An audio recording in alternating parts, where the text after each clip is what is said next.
یا رسول اللہ۔ جب ہمارے نبی پیدا ہوئے تو اس وقت آل ساسان کا سب سے بڑا بادشاہ نوشیروان وہ حکومت کر رہا تھا۔ وہ 571 میں ہمارے نبی پیدا ہوئے اور 579 میں نوشیروان کا انتقال ہوا۔ نوشیروان عادل کے نام سے مشہور ہے۔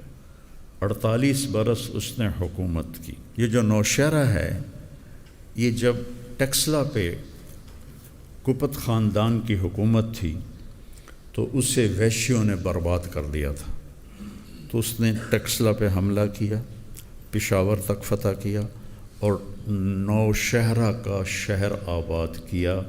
نوشیروان کے نام سے اس کا نام نوشہرہ پڑا۔ یہ انتہائی عادل بادشاہ تھا۔ ایک دشمن سے لڑائی میں خون خوار ہونا، لیکن اپنی رائے میں کسی کو جرأت نہیں ہوتی تھی۔ رومی وفد آیا تو اس نے دیکھا کہ بادشاہ کا محل میں جو تھا وہ اندر جو جیسے یہ دالان بنا ہوا ہے وہ تھوڑا ٹیڑھا تھا، تو اس نے کہا کہ اتنا بڑا بادشاہ یہ دالان ٹیڑھا کیوں ہے؟ تو انہوں نے بتایا کہ یہاں ایک بڑھیا رہتی تھی، اس کا جھونپڑا تھا، تو نوشیروان نے اس سے خریدنے کی کوشش کی، اس نے انکار کر دیا۔ تو انہوں نے کہا ٹھیک ہے یہ جگہ چھوڑ کے میرا محل بنا دو، ٹیڑھا محل بنا دیا۔ تو نوشیروان عادل مشہور ہوا۔ 571 میں ہمارے نبی پیدا ہوئے تو اس نے ایک محل بنایا تھا جس کے آثار اب بھی کھڑے ہوئے۔ تو جب آپ پیدا ہوئے تو اس کے 14 کنگرے ٹوٹ گئے، 14 برج۔ وہ برج اینٹوں کے نہیں تھے، پورے پتھر کو لگایا ہوا تھا۔ وہ حیران ہوا یہ کیسے ٹوٹ گئے؟ اور 1000 سال سے آگ جل رہی تھی، وہ آگ بجھ گئی۔ تو وہ آ کر موبیزان کہتے تھے، موبیزان نے کہا جی آگ بجھ گئی ہوں۔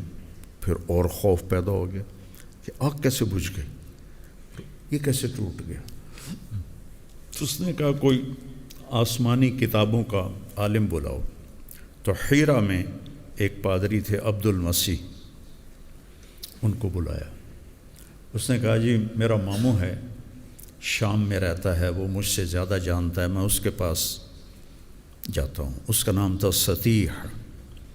تو جب یہ پہنچے تو وہ سکرات میں تھے، تو انہوں نے ایسے ہلایا، ماموں ماموں ماموں، میں عبد المسیح ہوں۔ تو انہوں نے ایسے آنکھیں کھولی اور یوں دیکھا اور کہا بعثہ کا ملک و بنی ساسا لارتجاس الایوان و خمود النیران، تجھے ایران کے بادشاہ نے بھیجا نا، ساسانی بادشاہ نے بھیجا ہے نا کہ 14 برج ٹوٹ گئے ہیں اور آگ بجھ گئی ہے، تو اسے جا کے بتا دو کہ آخری نبی ظاہر ہو گیا ہے۔ اب نہ تیرے لیے